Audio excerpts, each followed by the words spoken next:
Hey guys, welcome back. It's Guest Talk Podcast, where we talk about everything from faith, spirituality, relationships, world news, and so much more. This is part two of episode two, where we're introducing the three oldest. So let's just get right into it. We're going to start with Michelle, I believe. And yeah, let's go. What was the question? The question that we last answered was talk about your perspective from like after we moved to B Court. We only was there for 2 to 3 years. You find out that daddy is murdered, and touch on. Well, don't. This is the format. Touch on your perspective of daddy as a father, and then what it was like for you to go through learning that your dad was murdered and the grieving process of that. Yeah. Okay. So, growing up with dad, I mean, he was very strict with us. We weren't allowed to just listen to anything or watch just anything. He kept us, with a routine of waking up before you get ready for school, you pray, have praise and worship, and then you get ready for school. And it was the same thing coming home from school. You had to, before you did chores or did homework, you go straight to your room, spend time in prayer, spend time in worship, read the word, and then you got to your chores and your homework and things of that nature. And that was like every day for us. It wasn't just a Sunday thing. Like this was our lifestyle where we had to always put God first. And Daddy was really big on building that relationship and not religious behavior, religious routine. Because he would always say, like, the more you spend just talking to him, just having conversation, the more you spend just in the word, then it will cause you to get more of a desire. So he would give us 15 minutes. That was our starting point. And then after 15 minutes, this time we went and spent more was on our own because once, you build up that 15 minutes and it was like, it wasn't enough anymore. So, dad, he was really strict and I just remember all the time we spent in church. I miss the donuts. I used to get some really good donuts after services. But um, I heard about the yeah, donuts. once No, that's right. you weren't even around when the donuts were a thing. So I don't. I wasn't. I don't know it. no, you weren't After around. yeah, You after were church nowhere around. donuts. You weren't even Yeah. a thought. Okay. You were not even a thought when these donuts were a thing. It was a thing after service to get these box of donuts that would be in the back after service. But yeah, dad, he was so down to earth with us. Like, even though he was a minister, a pastor, he did not, come off as this religious, you know, um, church goer, right? Yeah. He practiced what he preached, but he was always down to earth with us, and he made sure that we understood that everything that we did as Christians was a lifestyle thing, and it wasn't about doing it right or doing it wrong, but just relationship. And with relationship, it's cultivated into this lifestyle, and he allowed us to see that we're human. He's human. He wasn't perfect, but he worked very hard to be that example for us to see what a Christian, how a Christian is supposed to live, and how a father, is supposed to be with his children. Like, he was there for us. I remember after graduating high school, I wanted to go back to Philly to do music with Mike, and he allowed me to go. And he told me, don't worry about working, because he was going to work double, with what he was doing. And he would send me money and send me clothes. So he was a dad that was like about supporting your dreams, and he wanted us to be successful in what we were doing. I mean, I remember when we were in our singing group, and he wasn't Ike or what's his name from the Jackson Joe. Five. He He wasn't wasn't a Joe, Joe. but he wasn't Joe, but because he didn't beat us, but he did make us, perfect our talent and our gift, where we had to rehearse all the time. and he would write songs and we would rehearse them. And every time he had to go preach somewhere, we would sing before he gave his word. And I mean, he was really big on, you know, practice. Practice makes perfect, and training us. He cared about our spiritual well-being, but he also cared about our physical and natural relationships with each other. He didn't allow us to fight.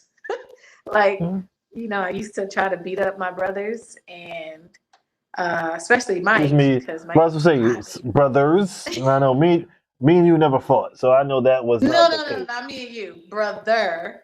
You know, Okay. you understood that I was the sister, and you let me have my way. Michael, on the other Bribery. hand, That's not. Bribery was Shamaar the definitely answer. bribed me. Bribery. And he bribed me with food all the time. But back then, hold on, let me just go on this tangent real quick. Because now that he's talking about this bribery thing, the food that he was bribing me with was vegan. Let's just get to the point. There was never any meat involved. Okay? Ever. It Back would then we didn't be call it vegan. It was just food. It was just food. That's all I could make. no. But when I think about it now, I feel like I got gypped because there was never any meat. Like, he was making me these double-decker, triple-decker sandwiches. He'll put toothpicks through them, cut them up, and look them real pretty. The only thing that would be on them was lettuce and tomato and maybe some ranch dressing. I just want to know, how did I get the short end of the stick? Because it was delicious. That's why. It was very good, but as I got older, you could never bribe me with that. You know what I'm saying? Like, no, so we graduated to chicken Alfredo. See, that's what happened. yeah, There we go. No, we There definitely we go. graduated to that. We graduated. Definitely did. But back then, he had me cleaning his room, his closet, his chores for toast with lettuce and tomato. I just want y'all to know that was. You felt like it was fair, so. Tearing it He up. would plate it up real good and make it seem like it was a whole thing. It was like, oh my gosh, like, I get to eat that. Oh yes, Shamaar, I'll clean your room for toast. There we go. With lettuce on it and tomatoes. Okay, Hey. But now and ranch dressing. That was a gourmet and ranch sandwich, dressing. okay? And the All ranch right, dressing. but back to the. Okay, so back to the direction we were going. So, Dad, he would not allow me to beat up on my brother. So, whenever Mike and I would get into a thing, he would make us hug for hours and say, I love you, I love you, I love you. We had to say it to each other. And it would be like, what, 2 hours? And if we stopped, he would extend it longer. Like, if we stopped before he said, I don't think it was that long. I don't think it was 2 hours. Man, it felt like an eternity. It probably like 5 minutes. I can't tell you. It was a lifetime. It was always happening. It was always happening. And I don't remember beating him up that often, but you never did. I just remember constantly being made to hug and tell each other how much we love each other in the corner for a long time, a very, very, very long time. Daddy did not play with us when it came to our relationships with each other and being, kind with each other and loving each other. He didn't allow us to fight with each other, stay getting in trouble until I learned that I didn't like what was happening. So, that didn't last too long trying to fight with my brother. But, and I think Mike was just always trying to tease me or something because I was so little. I feel like he was always just doing something to antagonize the short person. So I think that's what it was. I was just living life, man. Toxic masculinity. I was just living life. What you say?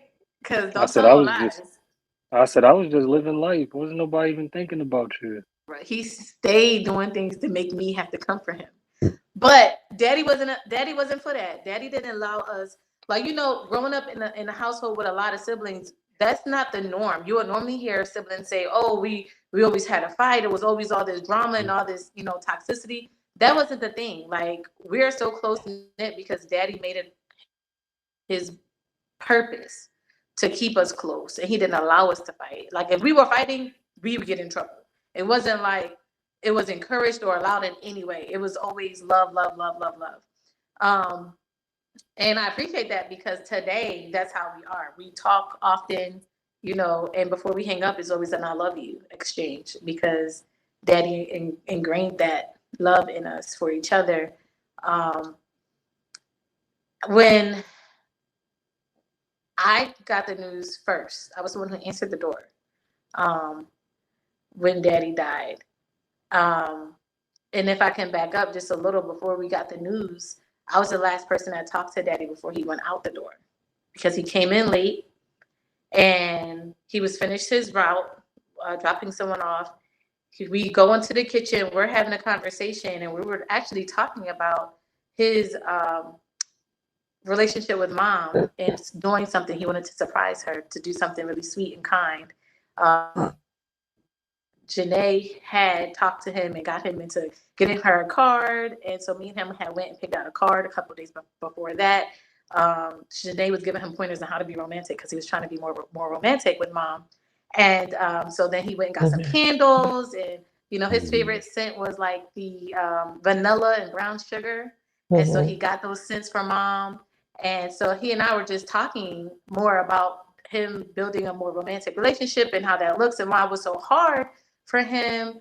And as a man, just hearing my dad pour out to me as a young girl, like, these are the struggles that a man goes through, but seeing that he was trying, he wasn't just like, oh, well, that's what she wants. And that, no, he was like trying to really put in the effort to show that he loved her. And so she could feel loved and feel seen and feel desired.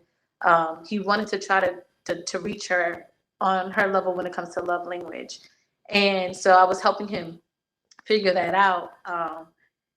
We were in the middle of that conversation, and that's when his walkie goes off. And there's, a ride in the area 2 minutes away from the house because it was in our community. And he said he was off the clock, but he told the dispatcher that he would go and he would pick up the route. And they were like, "Are you sure? You don't have to. You're home." He was like, No, I got it. He insisted to go and get it. Daddy was always the nice guy. Like, he would put himself last. He would put other people first. And so he was like, no, there's no problem. So he went back out the door. The next time I opened my front door after he walked out was when the cops came banging on the door. And I was laying in the bed with Mom.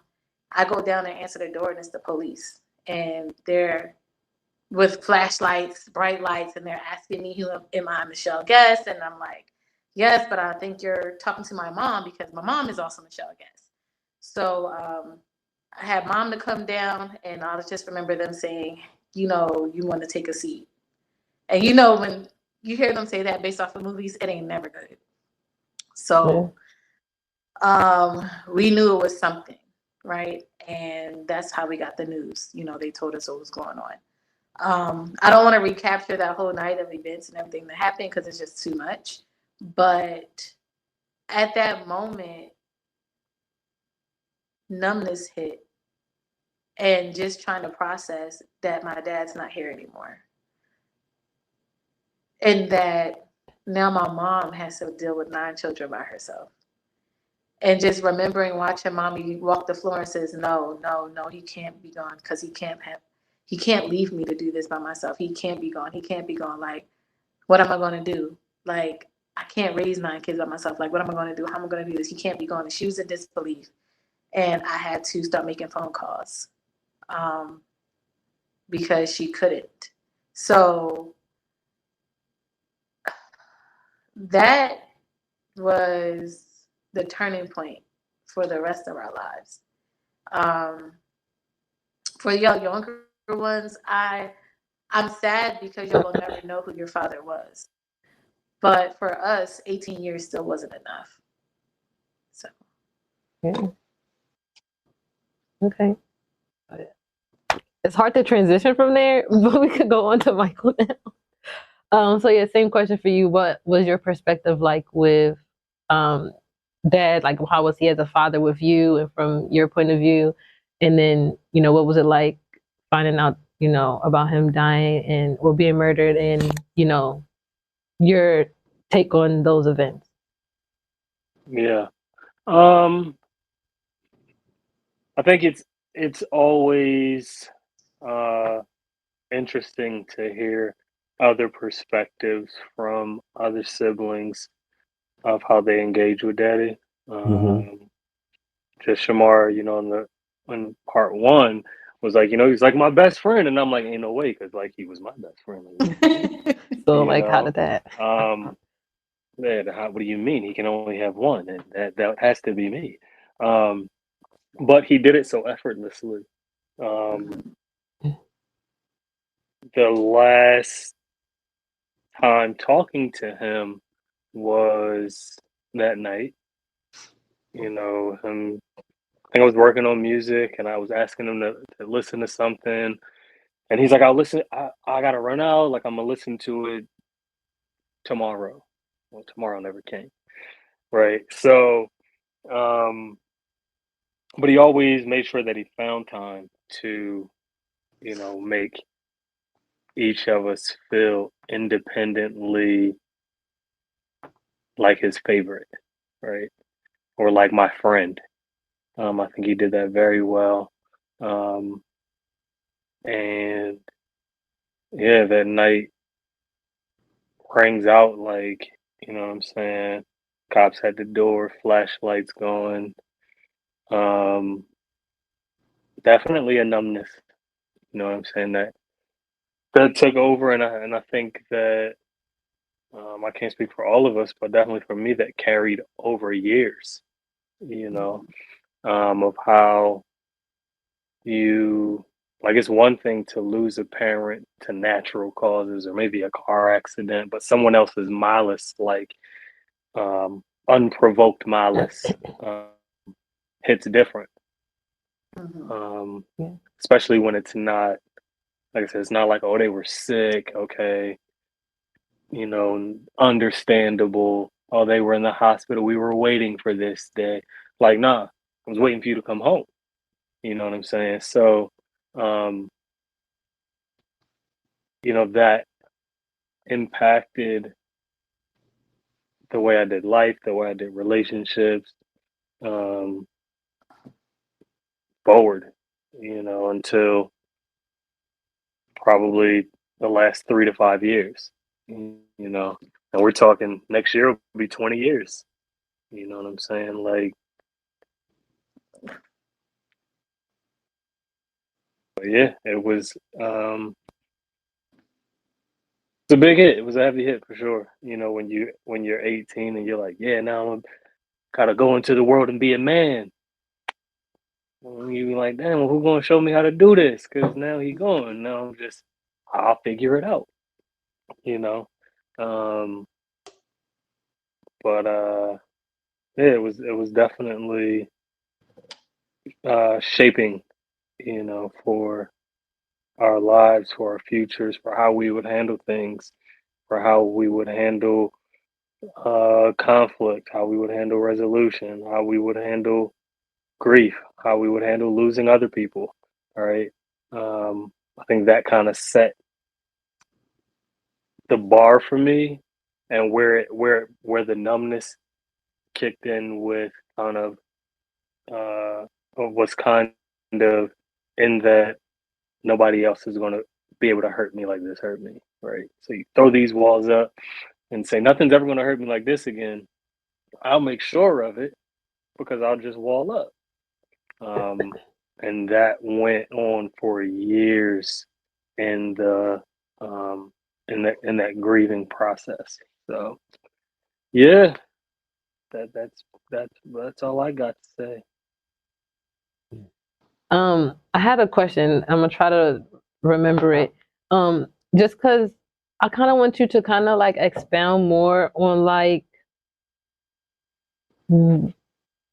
what was it like growing up with Daddy, more so like your memories of growing up with him. Growing up with him, what's interesting is that in trauma you black out a lot of memories, right? As you deal with trauma. So even like when Shamar spoke, last week in part one, and even Michelle saying some pieces just now, I'm like, oh dang, I forgot about that, right? Um, because where my memories start and end The night is that he got murdered. December 8th, 2004, right? Mm-hmm. And so it takes, like, I would have to take time to sit down and be like, oh, let me write this out. Okay, what do we do this? Okay, I remember. So, like, my most standout memory was, um, I can't remember if he caught me smoking weed or if I just told him I had smoked weed. But I didn't get in trouble, right? And that was the thing that when we got to this age of like, this is my friend, where it wasn't like, uh, you gonna get in trouble for this. It was, come talk to me, I'm here, right?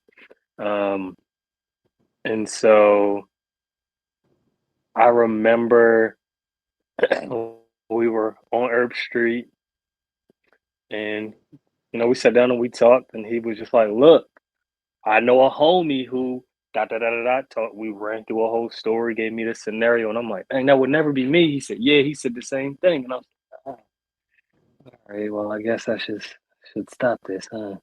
Hmm. Okay. Uh, but just the way he engaged, I think that was probably one of the things that I would say growing up with him. Patient, you know, slow to wrath, um, quick to love, um,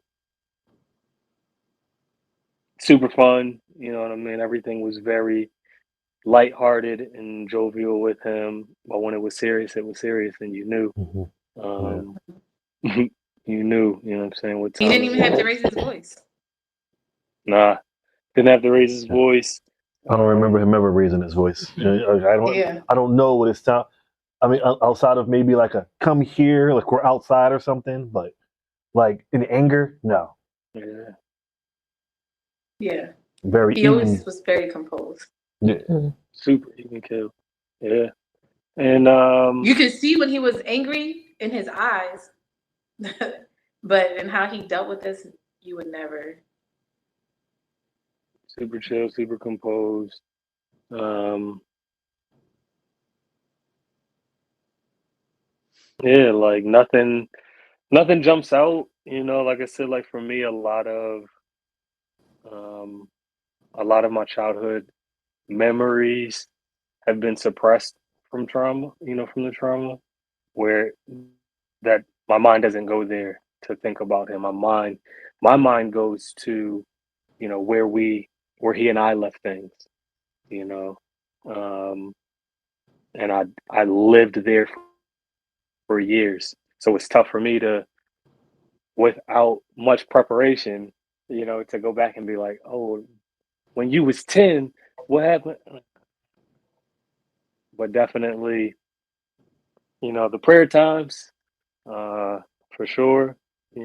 I think that was one thing that I can say was a definite, was um, his love for God and his desire to see his children have a relationship with God as well. Um, like super intentional, because you can't be intentional. You can't not be intentional and do the things that he did with his kids, with the intention that he had to point us in the direction of God. Um, like the structure, super structured. Uh, yeah, that's what I got. Yeah. And then No, I want to that's just good. Go also ahead. say the way the way we care for people, the way we're always wanting to serve is it's because of how we saw Daddy serve, right? Mm-hmm. Daddy was a part of Street Sweeper, so he would go out, clean the community. He had us with him.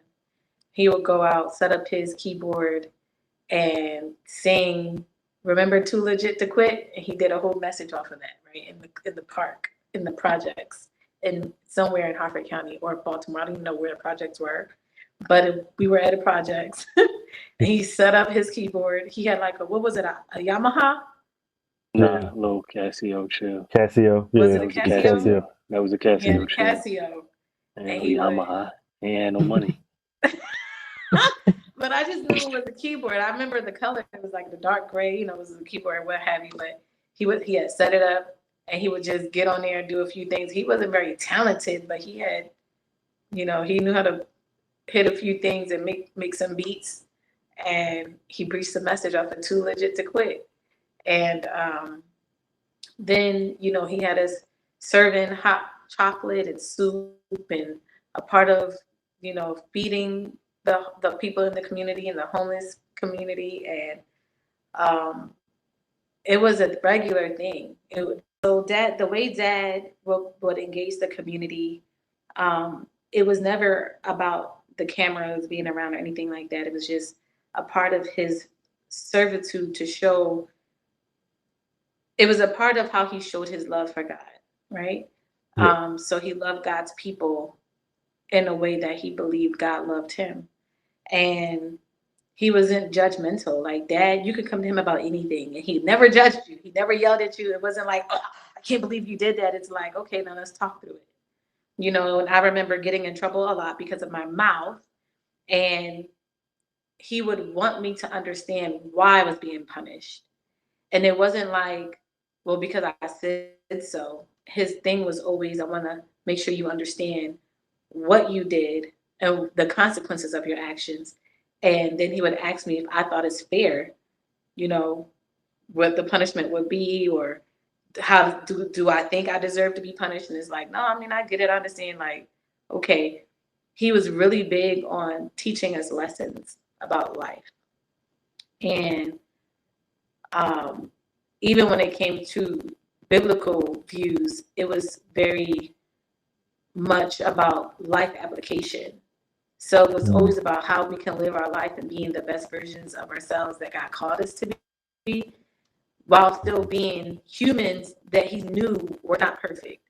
But we never settled in we're just going to fail. Like, we never accepted failure. It's never been Daddy would always push us to be greater, right? Yeah. Even in the midst of our struggles, right? He understood you're going to struggle, but don't quit, don't give up, don't settle there, don't be mediocre.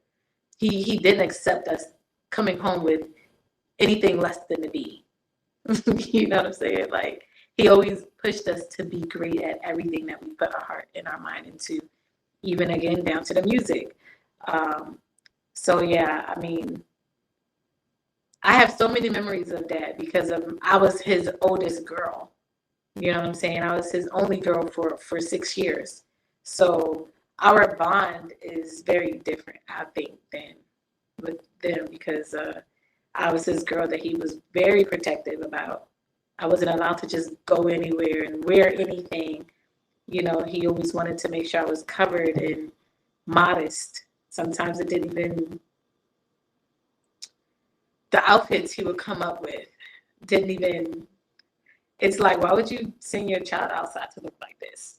But for him, it was like, yeah, that's my girl covered up. Like, he was so proud of himself, but I looked crazy sometimes.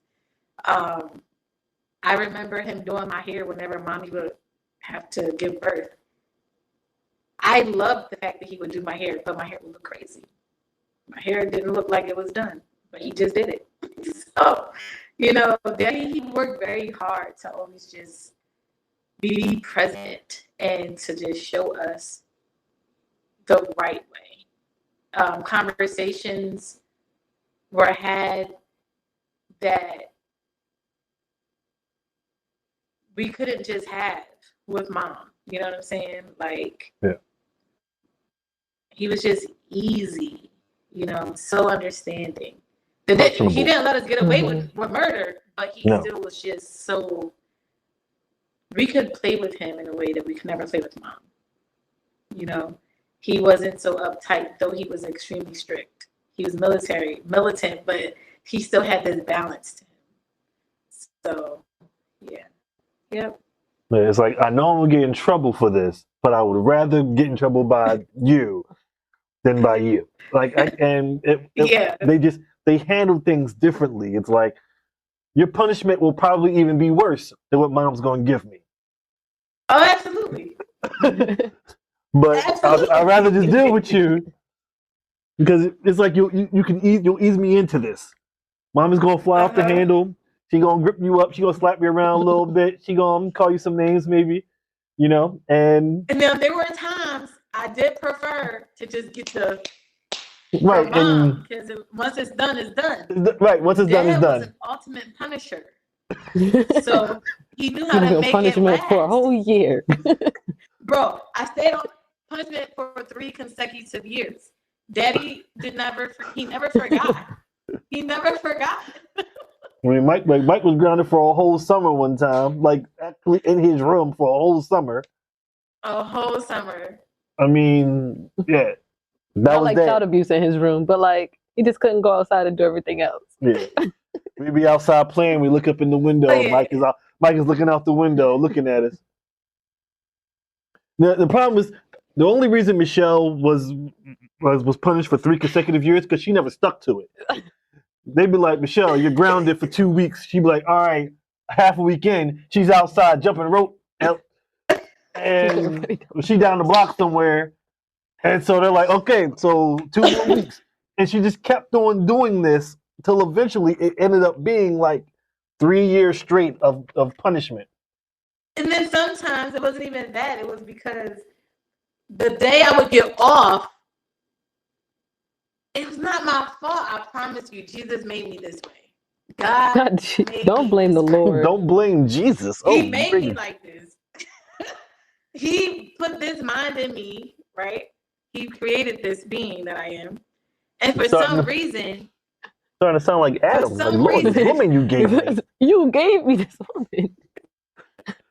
for some reason, I thought it made sense to talk to my mom like she was my homegirl and plead my case as to why I said or did something that was utterly disrespectful to her. But to me, it was just like, what you mean? Like, and instead of just being quiet, when she'd be like, okay, shut up, I still want to run my mouth.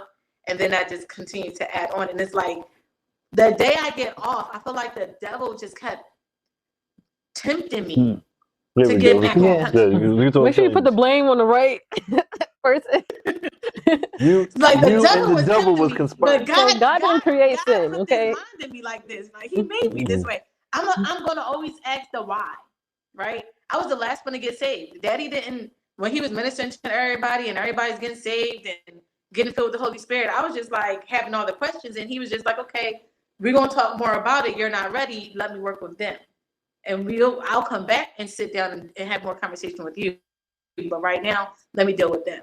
Right? I never just was like, okay, I'm just gonna do whatever you say because you said so. No, I'm the but why? Make it make sense to me, and then once I understand it, then we good.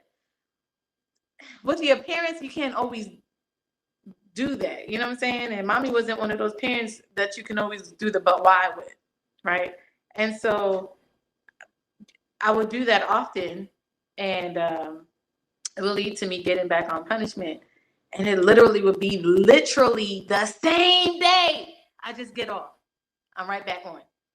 And in those moments, I would prefer her to just deck me real quick so I can get back to doing my regularly scheduled things. You feel me? But no, like daddy would want to punish me again. And it'll last for an eternity. He was really good at punishing. He would wait. I would think I got away with it, right? I would swear like, okay, I'm good. You know, he ain't say nothing. Mommy already went off the handle. She good. She fine because she already had her moment where she went off or whatever. All right, cool. Now I'm about to go outside. I'm about to go play some double dutch. I'm about to go across the street and hang out with my friends. And in those very moments, daddy would go, oh, remember when you said, remember when you did? Nah, you punished. Huh? How we doing that? He didn't do it always at the exact moment. Yeah. He would wait until it was something that I wanted, and then he would do it.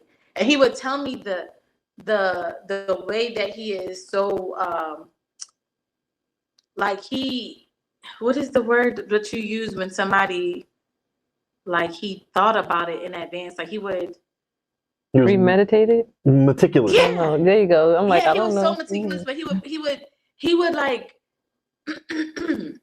he's so calculated. There you go. Yeah. Dad was so calculated. Like, he just knew. She gonna come to me, and then I'm gonna take care of that then. She gonna want something? Nah, it's a wrap.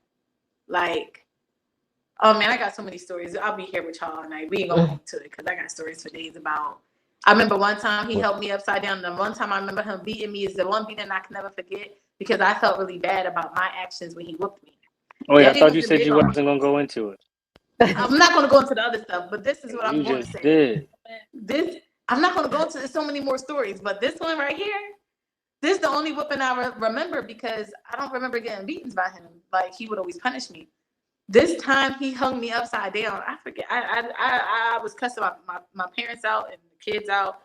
I was 9 years old, 10 years old, and he wanted to whip me, and I was talking sassy, and then I ain't want to, because, you know, I figured my dad ain't never going to beat me. Like, I got him wrapped around my finger. Child, that day, he looked at me because I said something real disrespectful to him.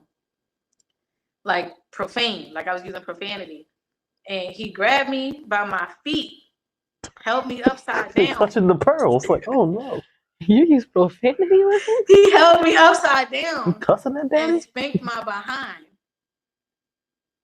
And while he was spanking me, I grabbed his ankle because I'm like, oh, so you gonna hold me upside down? And I bit his leg. And I thought I was gonna make him let me go, but it didn't. He just continued to whip me without being angry. He just let me bite him, and he just whipped me, and then he let me go. And then I was just like, he was like, you know, I'm really disappointed in you, and that made me break. I cried so bad because of that. Not from the whooping, because he told me he's disappointed, and then I felt really guilty that I bit him. I never forgot that. So yeah. We know who the bad child was. Off the chain. Okay. Lord have mercy. I wasn't even bad though. Like, it was just... Anyway. Sure. I wasn't even the bad one. I did everything they asked me to do. Everything. And cussed at them and bit them too, you know. So I mean, she would have like soap. They had to come up with stuff. They would put like soap and hot sauce to put in her mouth because she would. If it wasn't that she was talking all the time, it was that she was. And hot sauce in my mouth, and cayenne pepper. So I don't like that stuff. Yeah. Anyway, so back to how great Daddy is. You know, we ain't talking about all of that. We just, you know. He was great at remembering every punishment, okay? And holding you to it. Okay, last question, so we can wrap this up. Looking back, coming from a place of understanding and grace and being an adult now and older and really understanding everything that went on now, really having a full understanding of everything that went on now. And, you know, and understand that daddy was like our foundation, and that we all lost that foundation and kind of was falling apart at the same time and trying to hold things together at the same time. Is there anything that you would have wanted to do differently to maintain the structure of our family? And then I just have like some examples like therapy or like being more of a support to mom in some way, financial support of any sort and stuff like that. Like, you know, what would you want to change and do differently to maintain that structure of our family? I mean, well, I would say like for me as the oldest, I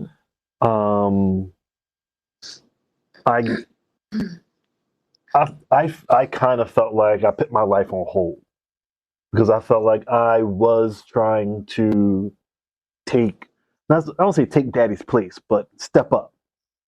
And you know, whatever mom needed, I was trying to be there.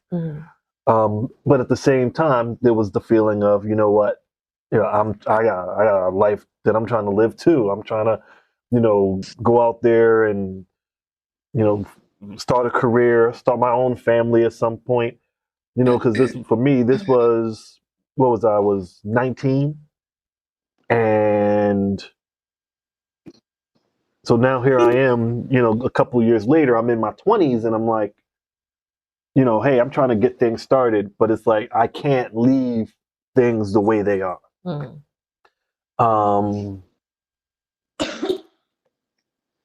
I definitely do think that therapy would have been a good idea, because I don't think we ever truly faced the trauma of losing such an integral part of the foundation of our family. I mean, even the way God created the family, it was the man first. You know, the father was the head of the household, and dad was the head of the household. Yeah, he definitely kept that structure. Yeah. And there was so much that he had under wraps. We did not know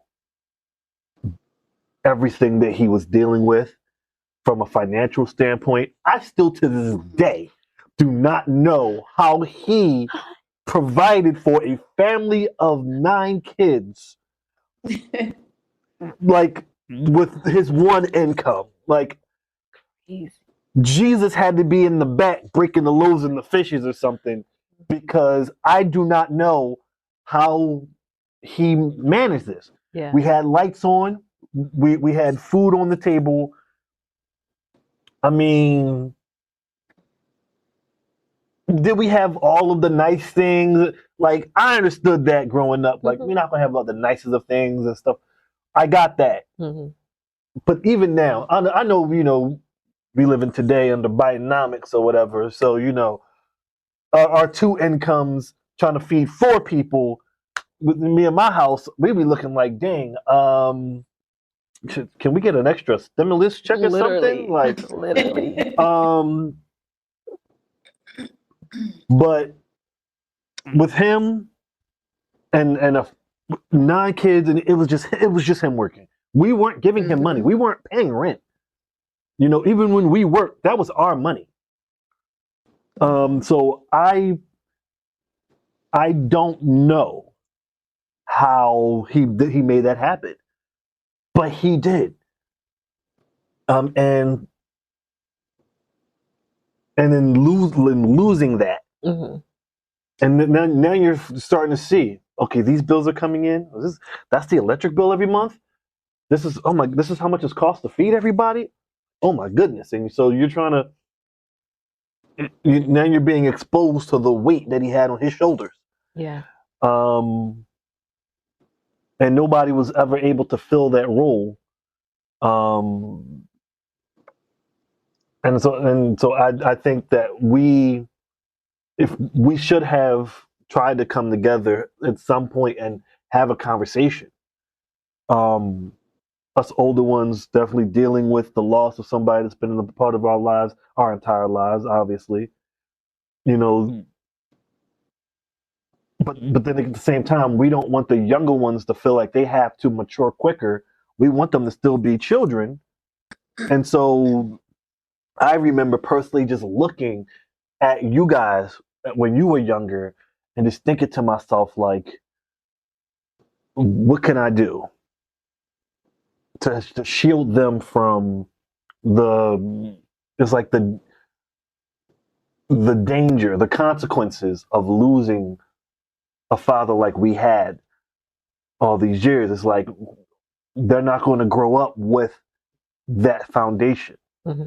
And trying our best, or at least I can say for myself, trying my best to try to live out the principles and the ideals that he laid for me. So to at least be that example to you guys. And so I really definitely feel like I wish we could have had that conversation. I wish we could have, you know, brought somebody in. We growing up, therapy wasn't something that was in our lexicon. Yeah. You know, it was go to church, you know, we're gonna pray about this, we're gonna read the Bible about that, which is great. But therapy was not something that was, you know, that was promoted. I feel like that was something that was kind of viewed as lacking faith. You know, but being older now and looking back and understanding that there are faith-based therapists. Yeah. You know, but somebody that can help you work through trauma as a believer. And but we didn't know anything about that back then. With when you're thinking of a therapist, you're thinking the head shrinker. You know what I'm saying? Yeah. The quack. This person's going trying to give you some new age mumbo jumbo. To deal with your feelings, or and not somebody that can take you to the Word of God and that's filled with the Spirit of God and saying, this is how God wants you to deal with this, but you have to be able to face that and have that conversation. Mm-hmm. And I think that that definitely would have been of great value to us. Okay, Michelle, same question for you. I agree. What would you have? What would you want to change to maintain? If there is anything, maybe it's not, but if there's anything you would have wanted to do differently to maintain the structure of our family back Oh then. man, I Like, would have what never choices would you introduced want to mommy make? to Conrad. I would have never introduced mommy to Conrad. That is hard. Amen. Yes, That's yes. another podcast. We'll get more into that, but go ahead, keep going. Go ahead. Yeah. Yeah, because we met, I saw him doing construction, and I thought, oh, he'll give my mom a good discount because she's pretty with a fat booty, And I thought he was just going to give her a good discount, not shoot a shot and then marry her. Like, what are we doing here? So, yeah, I would definitely have done that differently. And I definitely would have encouraged more therapy. I know we had talked about it briefly because it was brought to us to do grief counseling, and none of the younger kids wanted to do it, and it was just kind of like, okay, you know, um, I wish that I had understanding more of. I wish someone would have sat with us and talked to us and told us the importance of going through that, Yeah. so that we could have encouraged mom and the kids to do it too, the younger ones, because I feel like that would have definitely changed the trajectory of our family, 1,000%. Um, Yeah, I wouldn't have changed anything else because I still would have went on tour. I still would have worked in radio. I still would have did all the other things. But y'all would have had more of a foundation at home, if we had, more structure at home, because y'all were basically left to raise yourselves, to a degree. So Yeah. Okay. Same thing for you, Michael. Anything that you would want to change, if there's anything that you would want to do differently to maintain our family structure. Anything that I would want to have done differently.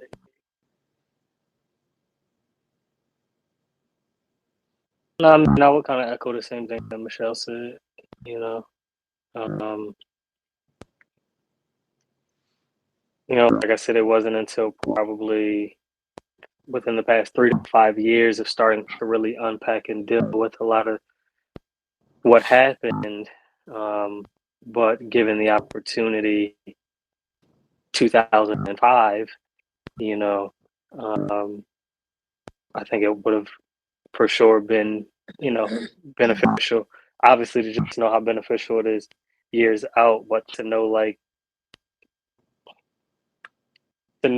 you could drive a car with a spare tire and it's going to go.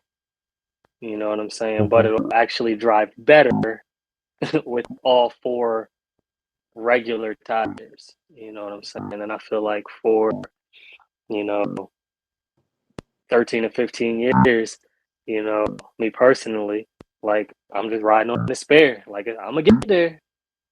I might not bust the corner too hard, you know what I'm saying? But I'm gonna get there.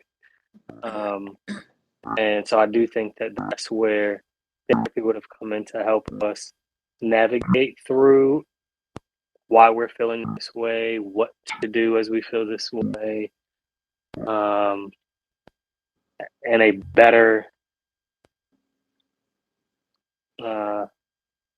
with better tools.